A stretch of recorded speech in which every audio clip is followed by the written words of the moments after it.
everybody. Thanks for coming. My name is Ken Norton. I'm the guy whose name is on everybody's badge here, except my own, so I had to go grab one. So if anybody causes any damage, I'm the one that's going to get blamed. Thank you for coming tonight. I'm really tremendously excited to see the turnout and all these folks here. Josh and I had coffee a few months ago, and we were like, we should do an event for PMs in our portfolios, and we'll get like 15, 20 people, and have some dinner. And we started sending out emails, and we said, actually know quite a lot of people in the portfolios, and then we encouraged you to invite each other, and then all of a sudden we had a huge room full of folks. So I think that speaks to both the caliber and the folks that we have in our portfolio, and I think also just the demand for PMs to meet other great PMs and to share ideas and share notes. And so I think that the purpose of tonight is really for you to meet each other and mingle and network. And so we have some conversation up here around PM career and whatnot. But the main purpose to get you all together was to really meet each other and for us to meet you and for us to just have a great night together. So I'm not going to spend a lot of time up here. I want to turn it over to Josh, who's going to start with the panel. And then after we do the panel, I'm going to bring Peter up on stage. Thanks, Ken. And guys, thanks all for coming out. Like when I was a product manager kind of through most of my career, I was always amazed at how little I met other product managers at other companies, just because you meet so many people inside your company all the time and you're doing all that. And so we did this conference back in April that I hope some of you were able to attend. And then we try to do this tonight just to kind of create events mostly for you guys to meet each other and to interact and hopefully build connections kind of that'll both help trade tips and tricks and create sort of careers over time as people go in and out of different companies. So that's really the goal. And so we'll try to keep this content short, but we thought it'd be fun to kind of at least have some discussion to kind of, as people have kind of been through pretty long careers in product management, sort of give back some of our great lessons learned too. So I'd love to bring up our panel. Joanna Wright, who's a VP of product management at Google. Johanna, oh, I should ask to pronounce names next time, checklist. Johanna Wright, who's a VP of product at Google. Adam Nash, who's a CEO at Wealthfront. And then Craig Walker, who's the founder and CEO of FireSpotter Labs, or Uber Conference. So the goal of this is really just to kind of discuss sort of career paths. Because one of the questions when I meet a lot of young product managers these days is like, okay, great, so I joined a company and I work on some products for a while. Like, what do I do next? Like, what is the career path? And so I'd love kind of each of you just to start, like, walk us through your career a little bit and really, like, how did you decide or kind of fall into your current role? And sort of what kind of things, in your product career sort of got you there? I don't know if I'm going to start with you, Johanna. Like a rock band. Can you hear this? Okay. Sometimes you can just talk and talk like this. What's the story of my career? So I studied math in school, and I didn't really use computers at all. And my best friend across the hall, we were really cool, and she really loved computers. I really loved math. So she was like, why don't you come to my computer science class? So I was like, no, you should come to my math class. So she introduced me to computer science, and I kind of won because we both ended up math majors. But by the time I was graduating from college, I'd taken a lot of CS classes, and I heard that you could make a lot of money programming, and I was pretty excited about that. So I took a job as a programmer in a small startup that supported Wall Street. So financial, foreign exchange, options trading software is what the company I worked at built. And then I worked in a bunch of startups in New York. So when I was working at this firm, though, they had us meet all of the executives, and I met Tom, who's a product manager, and I was like, wow, that guy knows what we should be building. That would be pretty awesome if I knew what we should be building. So from then on out, I knew I wanted to be a product manager. He just seemed so amazing. I didn't really ever interact with him. It just seemed like the awesomest job. He knew what we should build. I had no idea what we should build. I just kind of did it. So so that's what I always wanted to be. Maybe is that enough? Is like I just talk forever. And so Adam, kind of walk us through a little bit of your early career and how you fell into product management. I was just laughing. Yeah. Sorry, I was laughing just back in. And then,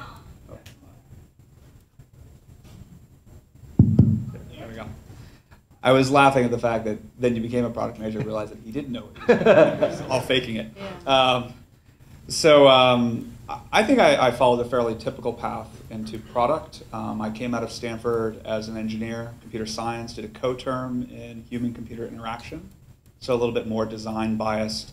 Wanted to start out actually building software, and so I joined a company called Next, which managed to get acquired by Apple before my start date. So I hear they had really good music on Next. Yeah. Yes, I didn't get the street cred of ever having a Next badge, though. Although I did get one of the cool T-shirts they had of the Next logo eating the apple, because that was the scuttlebutt that Next really acquired Apple. In any case, I was a software engineer. I was working on frameworks, web objects. And similar to you, actually, I was looking around at jobs and realizing that, as an engineer at a big company, I wasn't really having a lot of influence over the design of the product. I was doing the interface layer, but not making those decisions. And at Apple, a lot of those decisions were made by this role called a product manager, which I had not heard of at school. Now, Apple is an old-fashioned hardware organization in that it doesn't have a product team per se. There's an engineering organization, a design organization, and a marketing organization. And product managers really come out of the product marketing side at Apple. And so I was so excited. I got a meeting with the VP of product marketing at Apple. I sat down, fresh out of school, like a year into it, going like, I'm really loving what I'm doing, but I'm looking forward to moving into product management. And this guy says to me, I forget, I should find it. He says to me, he's like, I don't know of anyone who's moved from engineering into product marketing. And I was like, oh, well, then I'm not staying at Apple, which was unfortunate because I love the company. I ended up joining a startup, which was also too small to have a product manager, but I actually wrote all the UI code. I did all the clients because I had done cross-platform work. Back then, that was in high demand. And as the startup grew, it was the late 90s, so all startups grew. That was like the fifth engineer, but once that startup got bigger and it actually had need for a real product manager, I became the first product manager of that startup. And we went public in December '99 because everyone went public in '99. I went to business school and I did venture capital for a couple years. We'll just call those the lost years to product. And then I ended up joining eBay, and actually a partner at Greylock, John Lilly, I remember showing him my resume after doing venture for 2 years, saying like, okay, take my name off of this. What do you think this guy does? And it's like, an engineer with some design sense and business background, product manager. I was like, oh, okay, that's good. I've done that before. I really came into my own in product at eBay. I did a lot of great projects, learned from a lot of great people. eBay had a very rigorous process. Some of it I don't want to replicate. Some of it I learned from, and some that actually I thought was fantastic. And then I met this guy named Reid Hoffman in 2007. We talked about product for 4 hours over breakfast.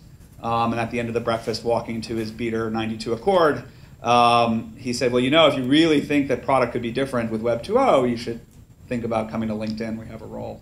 I was there for 4.5 years. And all I have to say is that, like, for me, I think that the role of product, it's a kind of natural evolution. As an engineer, you're very preoccupied with building things and scale and seeing where the puck is going. Like, you can't engineer anything for today. You kind of have to know what's coming next to really architect your code well. With design, you start really thinking about, well, it's great if this thing runs in, half a millisecond, but if the user takes 15 minutes to figure it out, like, what did you just optimize for? Like, not the big problem. And then you realize that if you don't have a coherent business around that product or a strategy, you might build the 1.0 and the 1.1, but you'll never get to build the 2.0. It'll never fund the organization to build the 3.0, et cetera. And so for me, there's been this continuity of product, of embracing the fact that to build great software on an ongoing basis, you have to solve all 3 pieces of those puzzle. And I think those pieces come together in the product role. Cool, that's awesome. A fun fact is, one of my favorite, if you look at my resume, you'll realize I interviewed for a lot of jobs in my career. And one of my favorite interviews ever was interviewing with Adam at eBay. It was this, it kind of was like, I want to be that guy to be a product manager. So, Craig, you've been kind of a different background of founder, found a couple of companies, sold some to bigger companies, was a product manager there, founding again. Kind of help us understand how product management fits into all that. Yeah, it was kind of a entirely different path to product management. I was actually a securities attorney coming out of Berkeley. representing a lot of high-tech companies down in the Valley in the late 90s, and so was not technical at all. Actually joined one of my clients, Telesoft Partners, that was doing investments into telecom stuff after the 96 Act. And this, again, back in the days, everyone was an amazing investor because everything did really, really well. And this was, particularly telecom infrastructure stuff or next-gen communication stuff was tearing it up. So we had invested in this company called Dialpad Communications that was a little bit of a precursor to Skype, one of the early PC to phone services, was growing like a weed, had raised $65 million, had managed to spend 80, and 2001 came along and there was no more, the party was over and these types of businesses were over. So the fund needed someone to go in and actually try to save this company or to sell it before we actually had to turn off the lights. So that's when I got my first operational experience and really got to know voice over IP super well. Ended up running it for 4 years and turned it around. We became profitable. Got acquired by Yahoo and became Yahoo Voice.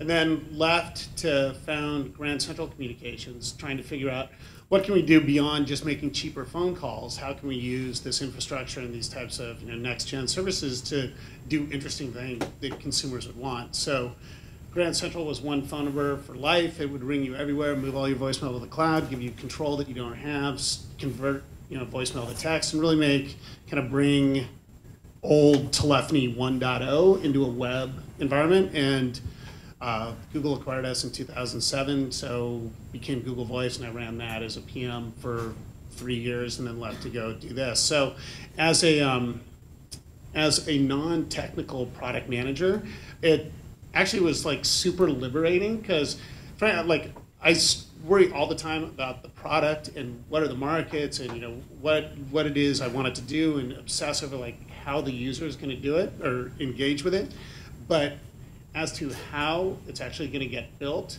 I defer to much smarter people than I, and putting a great team together that you trust that's going to be able to do it, and your team gets better every single time you do it. So now we have a lot of the guys who actually helped build the Google Voice platform, so we have a lot of experience in scaling this type of stuff. So it's actually been super liberating not to be an engineer and just worry about the product without worrying about the how of the product.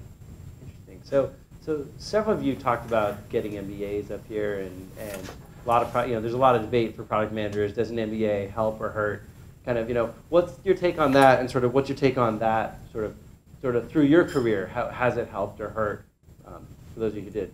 So I'm a professional student. I got my MBA before going back to law school.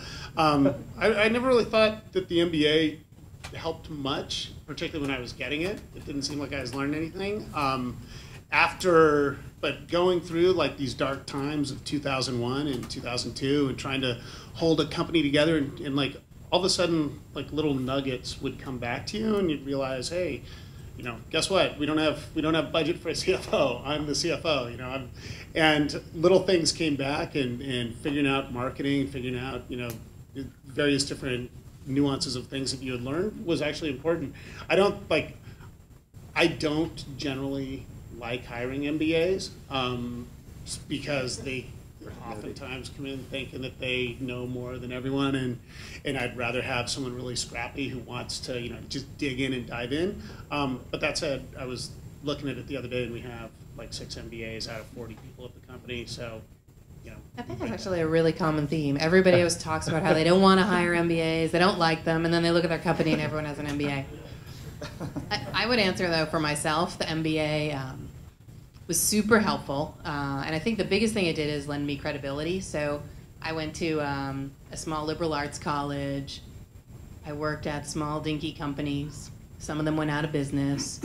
I was looking for a job in New York after the World Trade Center crashed in 2001, and there weren't any jobs. Then when I left my MBA, I got a job at Google, and I don't think I would have gotten that job without my MBA. Now, kind of every day, I just work with engineers, and I don't do anything for my MBA, but I'm sure that I would not be where I am today without it. Adam, your dark period. Yeah, actually, it's funny. I'm a little scarred because it turns out if you get an MBA and then spend 2 years in VC, collectively Silicon Valley decides that you can't do anything. Seriously, they all go like, "Yeah, you seem like really smart. Strategy." No, I get in this argument a lot. I spend a lot of time getting my MBA saying things like, MBAs always say this, MBA, and then my classmates at some point pointed out to me that I was, in fact, going to have an MBA. I think it's like a lot of things in life. I think there are factors of what causes people to get an MBA. I mean, the truth is, it's not hard. Once you get into the school, it's not hard to graduate. And so for some people, they treat it as freshman year 2.0, and they do all the things that they wanted to do again, except at 26, and get a little bit more injured because 26 is not 18. But I'd say that the truth is, I always thought it was like a luxury. I felt I was spending money on something where, oh my God, I could spend. I didn't just read Clay Christensen's book. I did a project with Clay Christensen on how Ethernet was disrupting. I mean, it was just an amazing opportunity. So I think like anything in life, we're very familiar with the 10x engineer concept. We know there's exceptional people in every field. When I look at MBAs, the biggest tell for me is, why did they go to school? A majority of MBAs go to school because they think it'll help them make more money. That's a majority of them. A minority of them actually go because they really want to understand how a bunch of this stuff works. I like that second group a lot. I don't like that.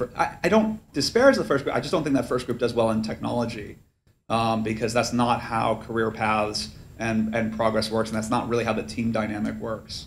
But I will tell you, as having come out of it and trying to use the time productively, I feel really grounded sometimes knowing that there are dozens and dozens of industries that I will never work in, but I touch from time to time. But I have a deeper understanding about how you build businesses in those industries. Who do they hire? What do they prioritize? How do they organize their process? And I find myself leaning on it at different companies when I realize, oh, this isn't actually a unique snowflake. This business problem isn't truly new to this particular company. Actually, the way they approach quality in manufacturing looks like this. The way they handle task allocation in a service industry is like that.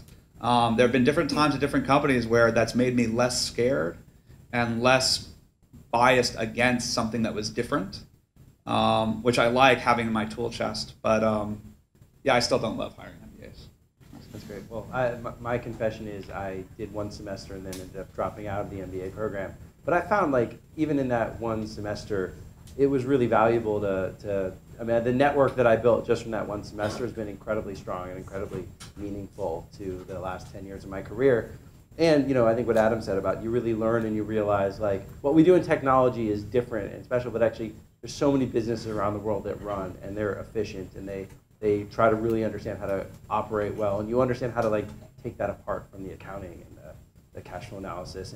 And I still use that a lot, both in what I'm doing now in VC, but also kind of even over the last 10 years of trying to build these companies, you realize it's a lot more. Like when you have a huge sales team at Facebook that's growing, you're like, what the heck does that mean? They're not doing anything to build the product. But then you start to understand exactly what the cost structure is and why that makes a company more money, and it changes the way you think versus hey, we just build a better product and everything works.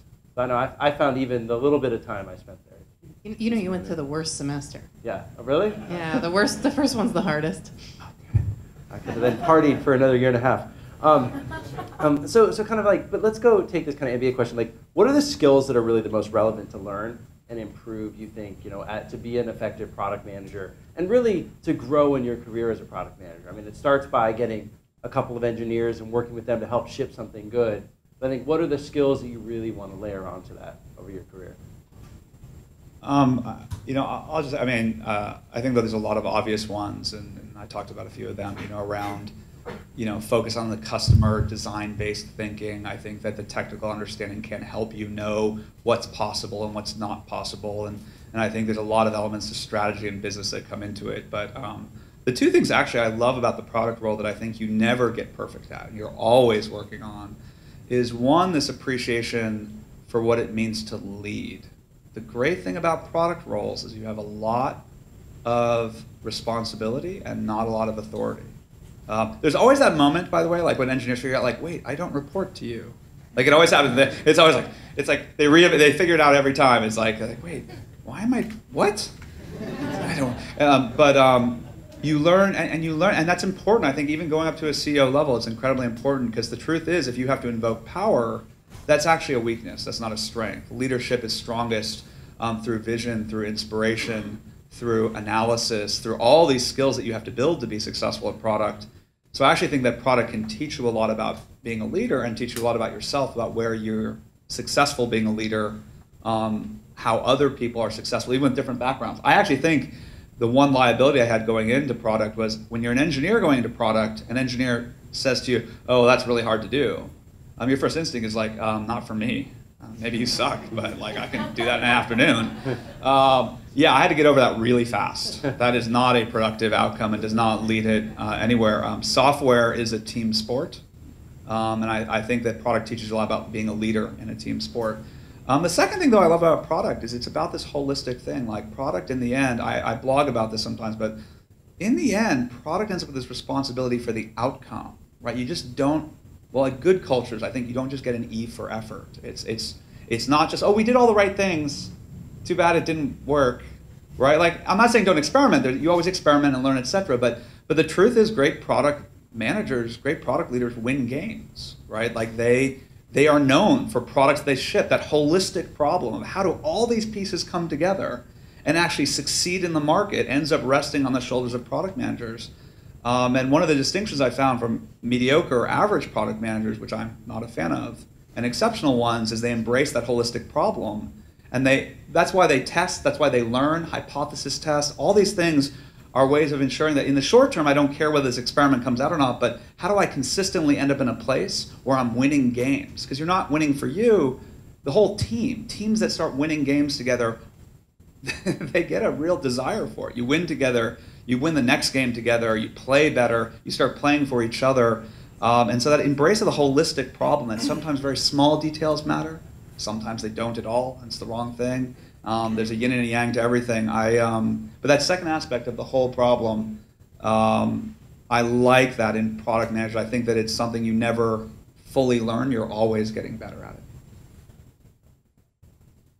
Yeah, I'd say following up on a lot of that is a great product manager has to have like fantastic interpersonal skills, because you're dealing with engineers, right? And there's personalities all over the board of these brilliant people who you're asking to do a lot, and you're asking them to work super hard, and you have to be able to inspire them, because at a big company or at a small company, big companies, they can pick their projects effectively. At Google, trying to get more engineers on Google Voice, you had to go sell them. You had to convince them to come work on it. And once they were there, you had to convince them that this feature set was the right feature set to be working on. And it's great, because if you can't convince them, you're not going to convince others, and maybe you're not going to convince the market. So it's actually a very good kind of test. It's almost like at a startup trying to convince people to leave their good, high-paying jobs and come join you. You better be convincing. You better have a vision of a great product. So I think being able to inspire and being able to get them to do stuff, and to work hard and to do, 18-hour days and 7 days a week and push for a launch and make sure that it works. That's really, really hard to teach, and it's a little innate. Like it really is. I don't know if it's necessarily learned, but it's something that you got to have.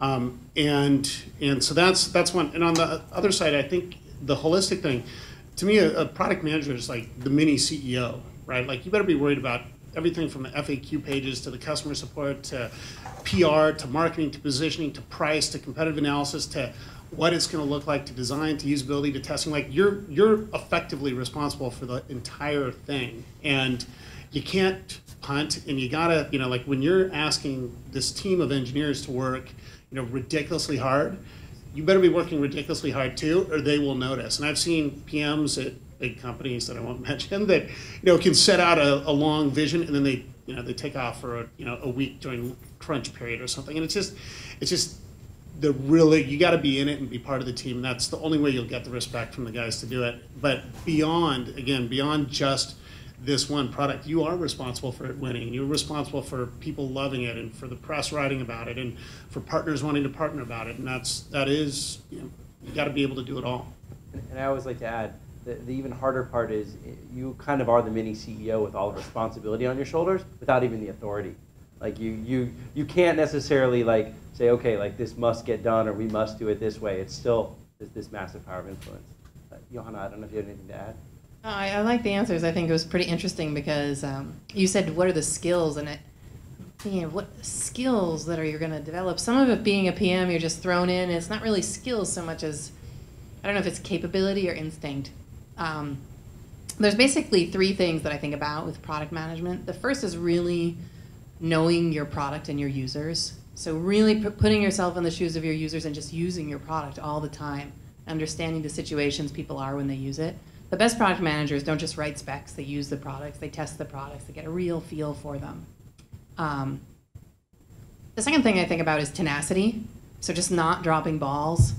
People don't know what you do what you want to do. You have to motivate them, but you got to pick things up and follow through and make sure other people follow through. And when people don't like your ideas and don't want to listen to you because you don't have any authority, you got to keep going and keep on with those ideas. So a second important theme for me is tenacity. And the third one is around collaboration and partnership. So at Google, and everything I worked on before Google, my tech leads were always the most important person, and really having a strong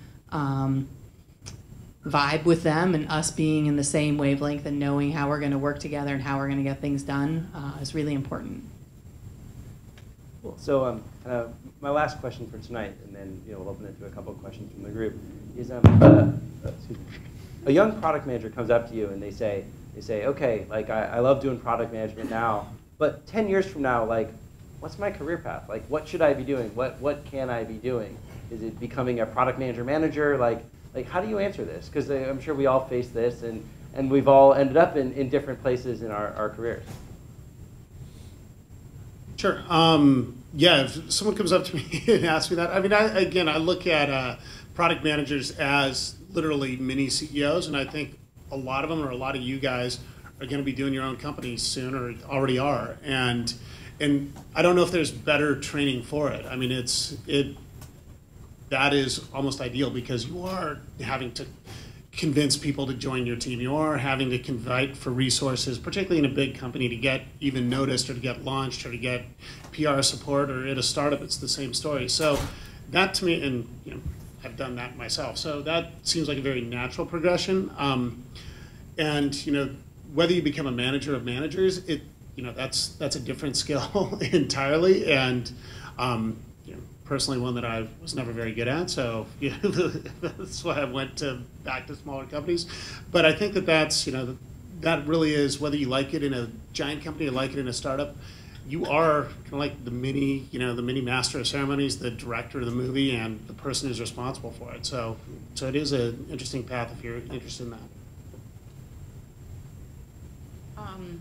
I think the best advice is custom tailored. So when people come up to me, I like to think about the situation they're in, whether or not they even have any product management skills. What seems like they would be good at? What seems like they would be good at?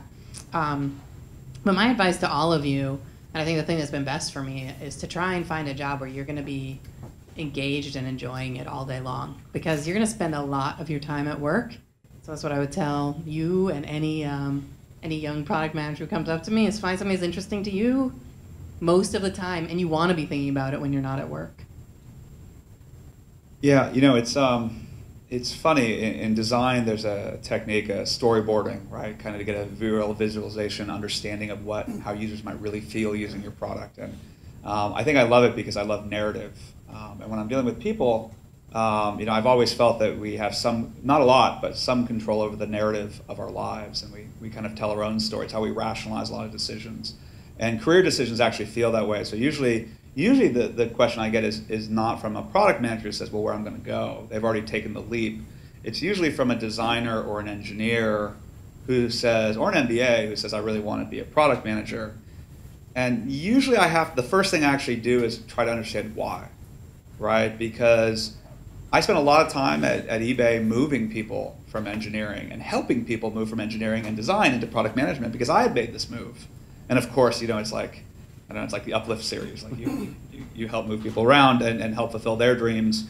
But then I realized that a lot of them ended up unhappy. I'd actually say about 2/3 of the folks I helped in those early years moving over weren't happy with the product role. And it wasn't until I went through that experience that I realized that if you're a designer or an engineer and you want to be a product manager because you think they have all the power, the problem may actually be that you don't realize what superpowers your role is supposed to have, right?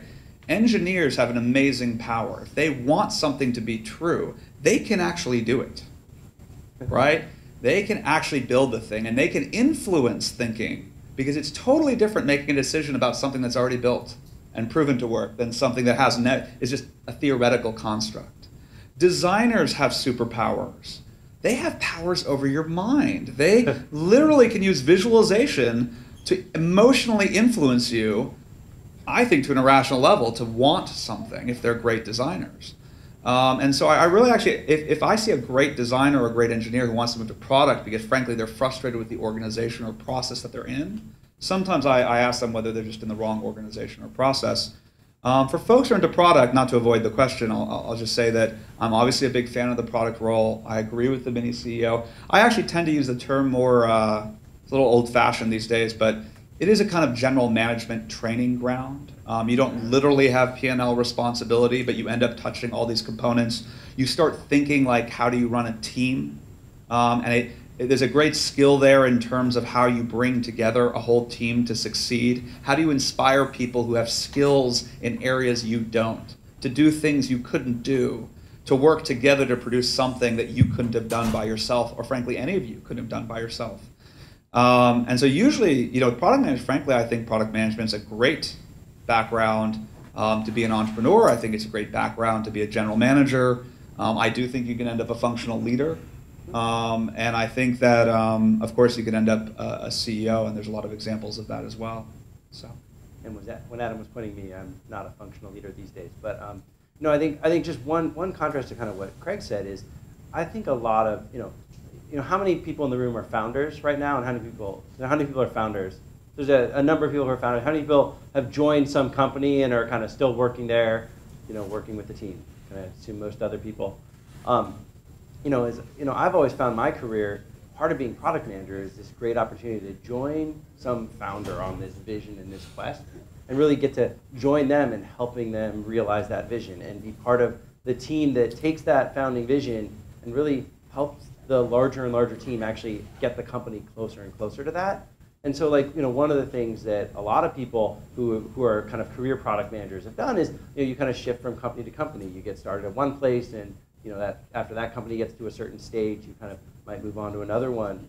And in that kind of role, when you think about it that way, if you don't want to go down the founding path or necessarily the CEO and general manager path, that's kind of how I ended up in venture, because I realized what I was better at was kind of finding those journeys and getting involved in really helping them scale versus necessarily going to start my own journey or be able to be operational like a great general manager. So just want to say there's lots of different paths, and if anybody is thinking about the venture path, come grab me. We're starting to try to add a little bit to our Greylock team too. So it's kind of an open invitation for this esteemed group here. One last question that came to me as we were talking was after we were doing the MBA question, someone texted me and said, how many people in the room have MBAs? So I'm actually just curious. Raise your hand if you have an MBA.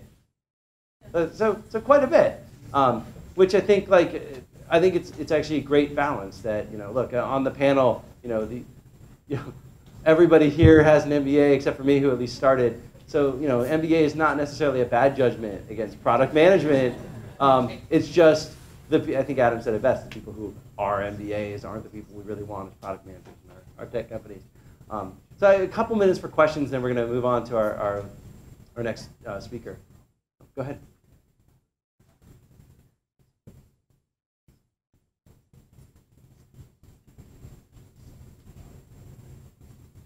Well, so the question was, how does a product manager have influence over sales and marketing part of the organization, which is really where they have the revenue generation and kind of all that responsibility.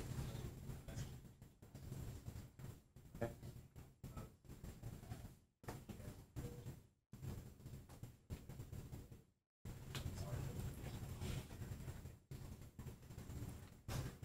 Got it.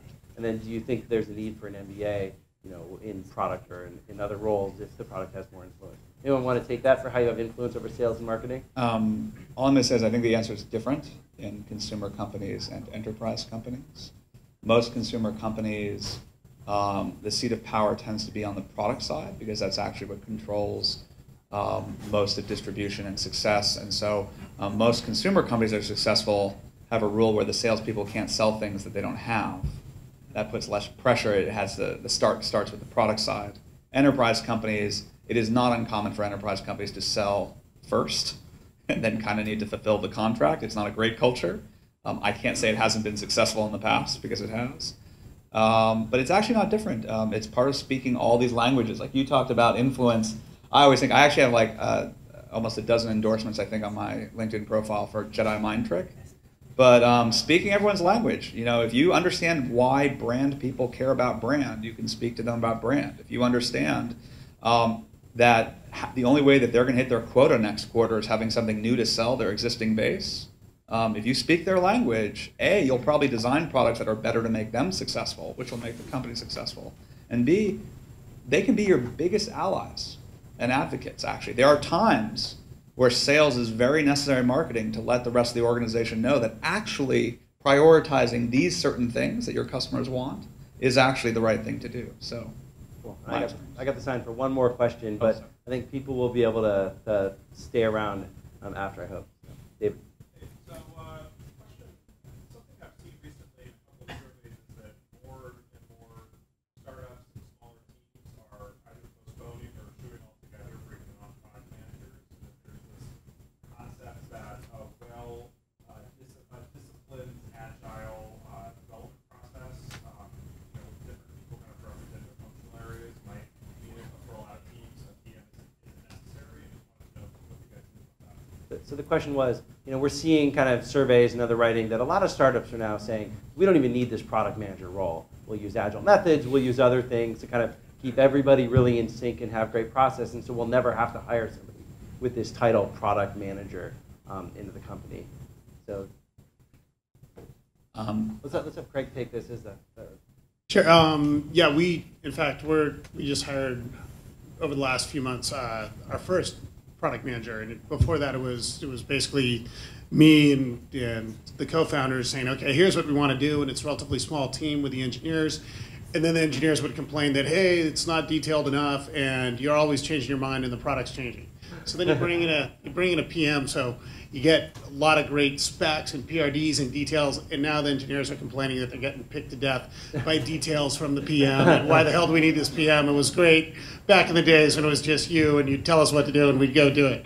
So I think I think you need them, because it is all sacrifice, a little bit of the overhead for the clarity and for having, and again, once a company starts growing beyond, 10, 12, 20, you, as a CEO, you got other issues. You're bringing on a sales team, you're bringing on a finance team, you're bringing on a PR team, you're bringing on, customer support. You got other issues than just focusing entirely on the product and spending all your time with the engineers. And you need someone who's sweating those details 24/7. You need someone that you can turn to at any point and say, what's on the roadmap? What's launching next? I know I've seen 75 emails and read 75 PRDs. I can't remember. Dude, tell me what it is. And so, yeah, I don't see it going away anytime soon. And I'll just add on to this from kind of I've being the last couple of years in venture.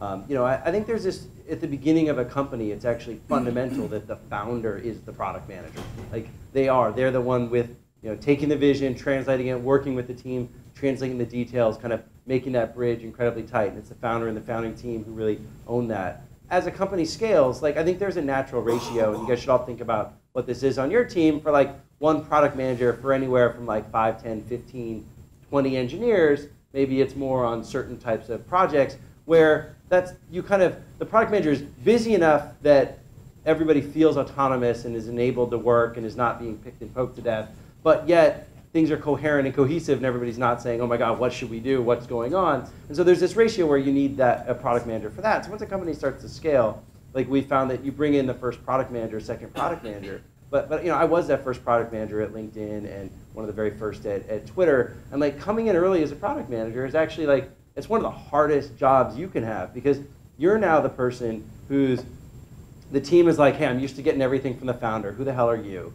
And the team is, and the founder's like, hey, I'm used to just telling everyone what to do and having them do it. Like, why are you in the way, or are you slowing things down? And it's this really tricky spot. But if you then flip your mind and go, you know what? My job is to channel the founder and basically be this conduit that helps the founder scale and realize they're out financing, they're out meeting other partners or trying to recruit. You get to be this conduit that helps the team understand, hey, Reed said this or Ev said this, and this is how we were thinking about it, and kind of be that conduit all the time, and then make sure they're really up to speed. It's actually a really incredible role, I think, to be that sort of early product manager and then help bring that culture into the company. So I think I think you'll see over time that all those companies that I've seen, they'll break and they're solving product management with engineering managers who are spending 75% of their time doing product management and 25% of their time still trying to do code.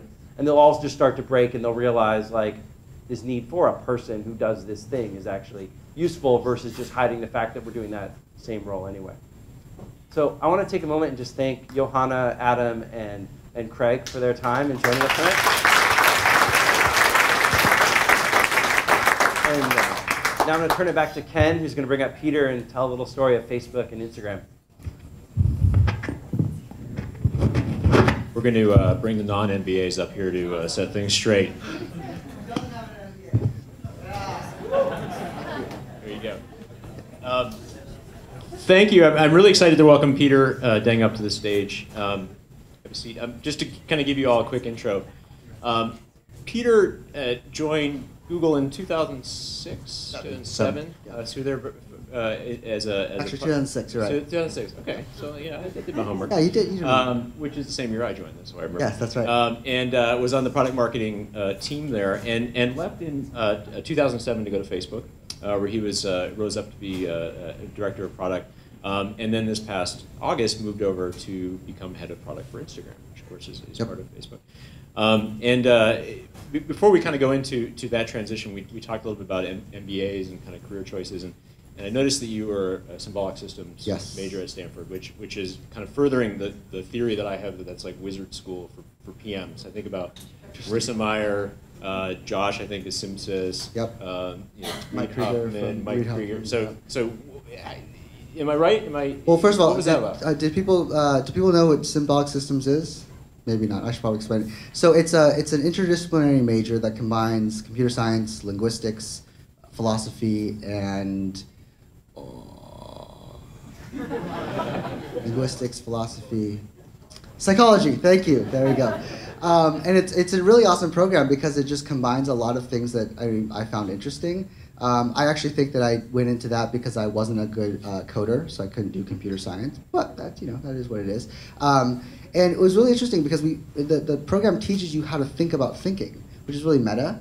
But things like linguistics, once you learn about linguistics and how words are formed in different languages and cultures, it's really just fascinating. And so we geeked out on that a lot.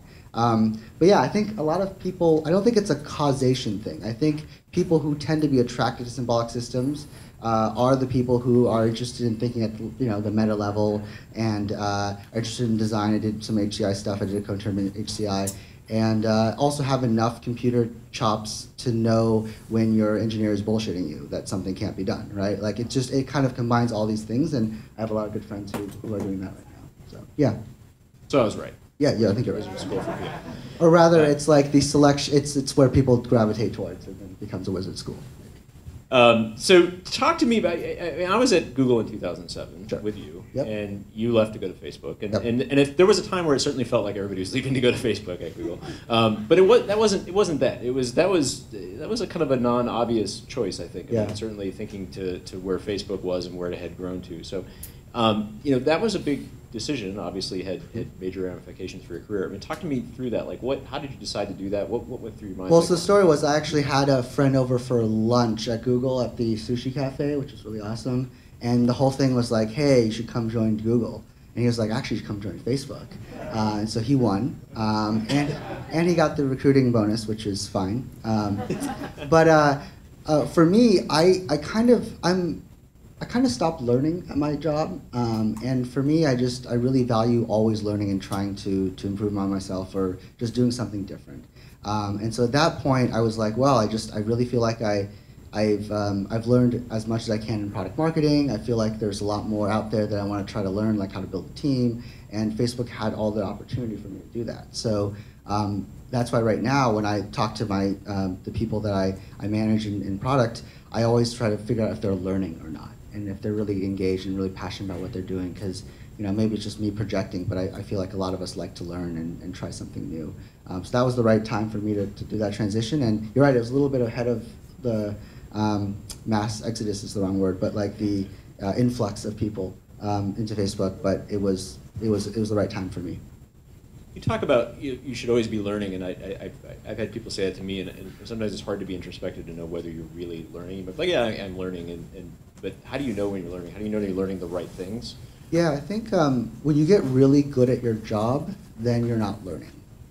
I think when things like you can just like close your eyes and then have magic things happen, you're just not learning. And I like to open my eyes. And I like to just like see like, oh, hey, that's kind of interesting. Let me go try to do that thing. So I'm really into cooking. So like and I bring that home as well. So I try out new cuisines and cook random things. And I got like a barbecue, a big green egg recommended by a friend. It's like a huge, awesome smoker thing. And I've been smoking up a storm. And then I move on to the next thing. And, I don't have to eat it. I can have friends over. But it's really fun that when you're walking into a room and you're the dumbest person in the room, you know that feeling? Or you walk into, recently I went to New York, I went to Adweek, and talking to all these brand marketers, and it was just like, wow, I loved that feeling of just like asking questions and wow, you just blew my mind. Like that's how you think, that's really cool. So for me, it's just like, if you close your eyes and you can do your job, then you're probably not learning. Well, I think a lot of it probably has to do with comfort too. I mean, I guess I used to try to avoid feeling panicked, or afraid in my job. And then I actually found out, looking back in my career, that those were the times where I was the most successful, when I was scared shitless. And so I'm sure that's probably one sense of it too, is that if you're feeling too comfortable, you feel like things are in too much of a groove, then you're not really necessarily challenging yourself. Totally. Yeah. So, watching Facebook from afar and your tenure there, I mean, I think the transition that certainly has amazed me the most, and you're obviously very much at the heart of this, as the former PM for Messenger and for a lot of the other mobile apps, is the transition to mobile. And I saw a quote from Zuck where he said that really you can't overstate how much the company retooled its development process, engineering process, its approach to product, and then clearly your move over to Instagram is further solidification. Talk about what that was like as a PM, part of that sea change in that corporate. Zuck is a really good leader, and what I love about Facebook is that we're pretty unemotional about what we build, which means we always try to evaluate, is this the right thing to do right now? And at the time, the shift to mobile was happening in the world much faster than we had anticipated. And Zuck got up and said, we are a mobile-first company, and this is what it means. And as a PM, it was really liberating, because constraints are liberating, right? And oftentimes when I talk to PMs, they're like, hey, you should make a list of things you want to build, but also list out things that you don't want to do. And my favorite part is reviewing that list of things you don't want to do, because it gives you a lot of energy. It's like, yeah, we don't have to worry about blah, blah, blah, right? And we don't have to worry about that product anymore, and we're going to shift over resources. And because the company is so open and able to talk about these things openly, it's very unemotional. It's like, look, mobile is the most important thing. These things are less important. It made it so that everyone was like gravitating towards, okay, I want to work on the most important thing. So by having that list of things that was, probably lower priority, and just being very unashamed and very open about that, you can get a lot of good work out of that. So we completely retooled the company. There were posters that were printed up about mobile first. There was statistics shared every week about how fast the shift was happening to mobile. It was a completely focused effort, and I think everyone pitched in, but because we had good leadership of what to do and not to do, I think we were able to successfully make that shift. And how much did the kind of the dynamics of the team need to change? I mean, you're bringing in a different set of skill set. People were learning new skills. People were working with new technologies. I mean, how much of that was the team evolving versus bringing in new blood versus combination? The team definitely evolved. So release process. We used to, push was this thing that since I joined in 2007, it was a weekly thing. We had hot fixes. It was just free to push code, right? Like you made a mistake. Oh, no big deal. You just submit a hotfix and we just get that pushed to servers. It'll be out for a few hours, but it'll be fine. But mobile, you ship a piece of code and that stays on that phone, maybe forever, right? Maybe, So for example, when you deprecate support for iOS 5, that last binary that you shipped of Instagram for iOS 5 is there forever for that person who isn't able to upgrade. So we had to just really rethink the way that the whole release process worked, right? There's a lot more QA. There was a lot more baking. There's a lot more dog fooding. We had to get on a cadence. They had to be timed releases, not feature-based releases. So I'm not going to lie, there's a lot of pain there, but we learned a lot from that whole process, and that was really exciting. So. Like the good old days of client software development, where you got some Windows 95 machines out there still running and exactly taking away. Yeah. So talk about Instagram. So you I guess August is your last few months you've moved over and now are head of product. So how did you decide to do that? Talk me through that. Interesting, because I've actually, my resume will say I've stayed at Facebook for 6 years, but that's true. Like my paycheck has come from Facebook for the last 6 years. But I've actually done a different job every single year at Facebook, and I really like that about our culture, right? So the shift to Instagram is actually less big deal than it may seem. It seems like a different brand, but when I was at Facebook, I worked on newsfeed, I worked on profile, groups, notifications, homepage, pages, Messenger, a bunch of that stuff, and every year or every half year I jumped to a different thing. So this was kind of jumping over to a different product essentially, but it just has a different name. So my desk moved literally 10 feet. I sit very close to what I said before, because we're all photos team, messenger team, all sitting around the same place. And Instagram, I just jumped across the aisle. So it was a really good time for me. I think just like in my previous moves from newsfeed to profile, or profile to photos, or whatever it was, I was just trying to learn a new skill and trying to make sure that I can keep my eyes open and really be challenged by the stuff I was looking at. And you knew Kevin System as well from Google. In fact, when we were getting ready for this, I like I always do with former Googlers, I'm like, I'm sure we interacted at some point when you were at Google. And so I dug up old email from like 2007, you, me, Kevin Systrom, cooking up something. Which is, people will say, Small Valley, and anybody that's kind of been around in technology for a while will start to kind of see the same faces and the same people again. And how much of a role has that played in your career? Obviously, you knew Kevin from. Well, I knew Kevin. We were APMMs at Google. We went to a trip on a trip together to Brazil, which was fun. And I think the value is really small. Like just tonight, I ran into a lot of familiar faces, people that I knew, and even just names I recognize. I might have tried to recruit you, but you never knew. It's a small value, but I like to think of it differently.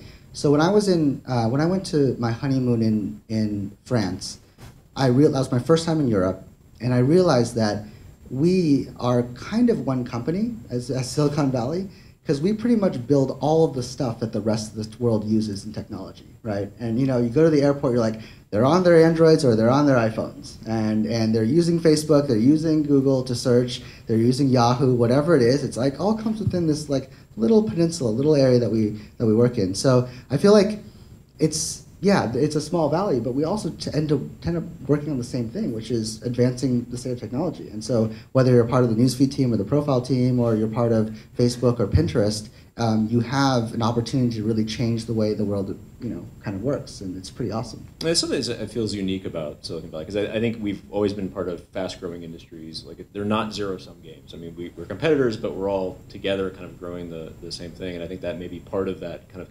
camaraderie you don't see in LA or in Hollywood or in Washington D.C. or in New York in the finance community, where it's much more a dollar that goes to you didn't go to me, versus hey, people are buying mobile phones, they're using my apps, they're using your apps, they're using all of our apps. Great, let's keep it going. Totally. Yeah, the other part of that is it's I think the average tenure here, you just look at just the numbers, right? It's like 2.5 or maybe 3 years. And that just means that over the course of your lifetime of working, you're going to move around a lot. And so you're going to run into a lot of familiar faces, and it's pretty awesome. The reunions are pretty fun.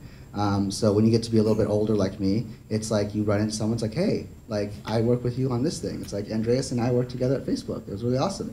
And we ran together, tonight at this dinner. So it's just, if you look at just the numbers and how things shake out, you're bound to work again with somebody else at a different company. Your paths will cross. And the mobility part of it is, I mean, you talked about the kind of average tenures, and certainly, it sounds like at Facebook, they encourage you to move around. Google, we certainly do. I mean, Yeah. people kind of get a little agitated when you've been on the same project for more than 2 years, and they say, "Hey, time to start moving around." Right. How do you counsel PMs on your teams at Facebook around looking for new opportunities? I mean, how do you help them realize when it's time to move, even if it may not be to your advantage, right? If you're losing something great. No, to the it's true. And I met with a couple people that I worked with just yesterday who are off doing startups now. And I saw their demos. It's really awesome, and it's great that they're creating things for the world. I think, in coaching people to move around, I think it's a lot about finding and understanding yourself about what it is that, let's say you're discontented or you're not so happy with your job. Why is that feeling coming, right? Is it because you don't like the person you're working with on the engineering side? Is it because you don't believe in the vision of the product anymore? There's a lot of different reasons, and so the first thing I really want to teach is introspection for a lot of people I work with, and being able to keep on digging deeper into yourself until you find that true core, either value that you have or the reason that you are unhappy. And so that's where a lot of that stuff comes from. At Facebook, we also created this rotational PM program where we decided to have people rotate a lot faster. So in 1 year, they'll go on 3 projects, which is pretty fast, every 3 months. And the goal of that is to basically show that it's okay to move around. And it's actually kind of fun. And when you do a restart, here are the skills that you need to have to build those relationships really quickly. So. And I think that you've told me something before around, even if you don't feel like you're actively looking for a new job, you should be interviewing. You should be looking at it. Rather than running from something, you should be running to something for sure. Yeah, I think so. This is actually one of our HR people told me this, and I thought this was really awesome. She tells her team every year to go out and interview for jobs because the act of staying at your current job is a decision, and I think a lot of people treat that as a non-decision. It's like, oh, it's just I wake up, I shower, I go to work, right? But you're making a decision every single day you're walking through that door. It's like I choose to be here, and the minute that you kind of do it blind and with your eyes closed, you're probably not learning things, or you're probably just getting into a routine that maybe it's not making you happy. So really choose to be there. Like if you every year think about it as like, is this a thing that I want to do?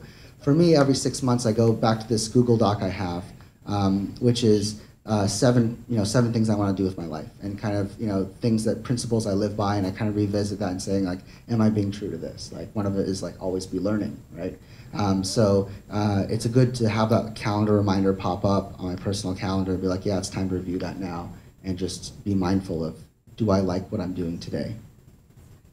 Interesting is, I was thinking about my career, and I kind of fell into the product management in a lot of ways, and it's great how the profession has matured to the point where people are saying, hey, I want to be that, I want to learn from that, and I have a lot of people ask me about, how do I find a good mentor? How do I find a good, PM mentor? And I was like, I wish I had a PM mentor. I mean, talk to me about the role of, in your career of good mentors, people that kind of helped you get to where you are, and then how much, you spend with a more up and coming PM. Yeah, I think for me, my biggest realization is that you can't have one mentor, because I started seeing faults in my mentors. I used to be like, oh my God, this person's so awesome, and hold them up on a pedestal, and they're so great. And then I start seeing the cracks. I'm like, wait, but this person sucks at this. And then I realized this thing was like, I had a string of mentors. It started crushing me. It's like, they're not perfect.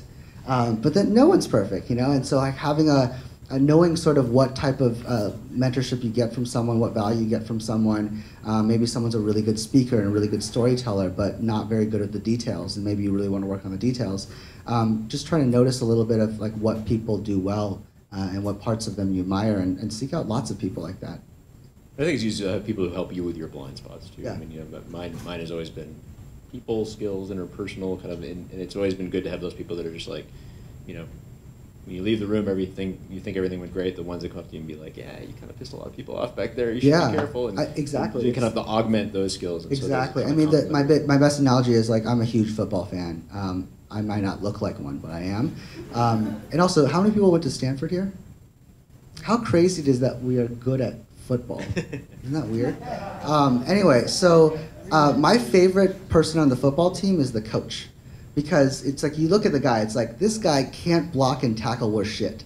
But he's sitting there screaming and yelling. It's like, this is what you did wrong. But that's what I think is really cool about like being a PM or even being a manager, is that you get to be the person, not screaming, but just more kind of pointing out like, hey, did you realize your back foot's a little, your back right foot's a little bit weak? You know, you might want to do some exercise to get that strong. Like, that's really awesome, right? And you know, the fact that these 300-pound football players respect this puny little guy is really kind of cool.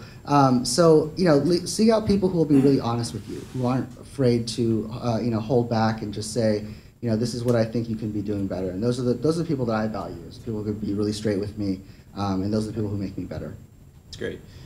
So one more question, and then we'll wrap, so we all have time to chat some more, and, cool. and nobody's going to kick you out, so please hang around. So where's Peter Deng in 10 years? Where do you go? I think I'll be doing something completely different, just knowing me. I think, well, I've always wanted to open a butcher shop, so that's a possibility. It's different. It's very different. But I don't know, I think hardware is coming up as a really interesting area, a really interesting space now, and I think with a lot of the manufacturing wins, as soon as we figure out how to manufacture things at scale that don't involve mass machinery and retooling of stuff, I think there's going to be a lot of interesting things going on there. So I think, yeah, maybe in hardware, maybe at a butcher shop, you know, cutting up meat. But we'll kind of see. But I want to make sure that I keep on learning things and try things that are different. New hardware mobile extensions for butchering. Yeah, exactly. I think that's actually probably that's where I'll be. I'm going to call it now.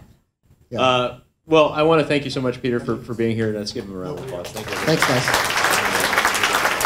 And I want to thank you all, and this was just amazing. It was great to see the turnout. We're going to do more of these, because I think part of what we wanted to test was, are people interested in coming to these if we hold them? And I think you voted with your feet, so that's a clear sign that it's at least worthwhile to continue to do this. So I want to thank you so much for being here, and hope you enjoyed yourself, and please stick around and chat.